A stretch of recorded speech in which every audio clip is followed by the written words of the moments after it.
lone wolf? Can it be done? And what is the reality of solo survival? Well, everyone, let's talk about this topic because this is something that we often hear in the prepper community. Folks saying, I'm going to go by myself because I have trust issues, because I just cannot depend on people. And in shtf, I'm going to be a lone wolf. Well, can it be done? I will say yes, it can definitely be done. And it does have quite a few benefits being a lone wolf. And I think those benefits are worth considering. And I think we should talk about those advantages of being a lone wolf. For example, stealth is one of them. When you're in a group, it's unavoidable that people are going to make noise, giving your location away. Whether you're hunting, whether you're practicing, training, that is a fact. The more people, the less stealth you're going to have, right? Now, mobility, same deal.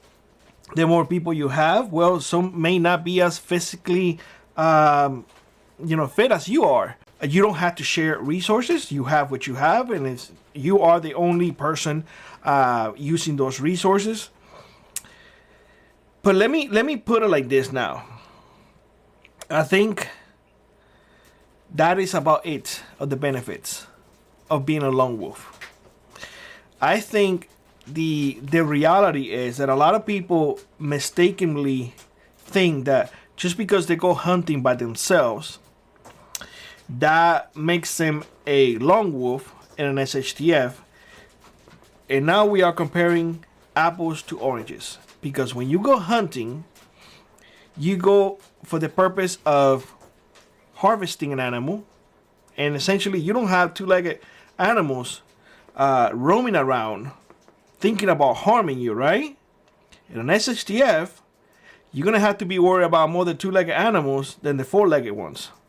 So the harsh reality is you cannot be up 24/7. You have to sleep. And at one point or another, when you sleep, that right there, you are vulnerable now. They can sneak on you, and that's it. Talking about sneaking on you, if they ambush you, you by yourself, you have no backup whatsoever. So that right there is also a limitation. The mental toll that it's going to take on you will be significant. It doesn't matter whether or not you used to be in the woods all the time. When you are in the woods by yourself, without a cell phone, and the majority of people nowadays have phone service even in the wilderness. And if not, they get a satellite device.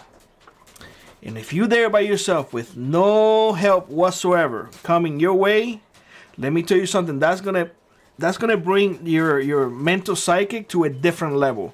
When you look around and you see emptiness, talking about wilderness overwhelming you, that's something that a lot of people don't think. They don't think because they may go hunting for a couple of hours and sit in their tree stand a few hours, and they go back to their camp, and that's it, right? Well, shtf is a different scenario. It's different, very different. We cannot also ignore the fact that we are creatures who thrive in groups. We are not meant for isolation, and although some may thrive in isolation, you will see people who are isolated developing more paranoia, more depression, and with it, a lot of mistakes will be made. This is not me bashing on anything. This is factual stuff. Now, let's say that you have trust issues. Well, perhaps being a lone wolf is the only solution for you, because you don't trust people, because it doesn't come easy to you, because by you being a lone wolf, you don't have to worry about people betraying you or anything like that. That is a legitimate way of thinking. We have to understand that people nowadays they're not very trustworthy. Let's be honest.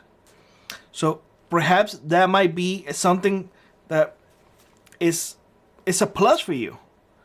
So again, I will say this: being a lone wolf can be done. It can be done. It does have a lot of challenges, and I think the challenges overshadow the benefits, but it still can be done. Now, let me ask you this. If you plan to be a lone wolf, do you plan to be moving all the time? Or do you plan to just head to your bug out location? And or if you don't have any, what is your plan? You plan to build something? Because if that is your plan, to build something, it's a lot harder to build by yourself than what it is when you have a group helping you. I mean, let's be honest. A group of people building a structure is gonna be what, a day, maybe two. You by yourself, it's gonna take a few days, if not weeks. You cannot only be building. You have to hunt for your food. You have to cook your food. You have to gather your water. You have to purify your water. You have to keep an eye on your environment. So there are so many things going on at once that I honestly see a lone wolf getting really overwhelmed real fast. I'm just coming here and saying it so you have an idea, if that is your mindset, that can happen. Now, if you are ex-military, if you are a very experienced survivalist, you may be fine. But I am telling you, the majority of people are not. And just because you have gone hunting a couple of times for a couple of days, the majority of people that I know, that they go by themselves, 3 days top, they come back craving that human interaction, like real bad. So keep those things in mind. Historically, people can thrive, even natural survivors thrive alone. But I want you to consider that history is only written by those who survive, not those who did not. So, lone wolf, can it be done? Yes, it has been done. But the reality of solo survival is a lot harsher than what people let to believe, or wanted you to believe.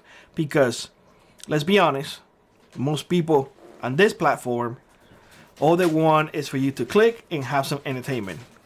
I'm telling you the truth because it's important for me that you are well educated and that you don't fail in your future endeavors. With that being said, I hope you have a great one. Like I always, rock on, prep on, and I will see you in the next one. Bye-bye, everybody.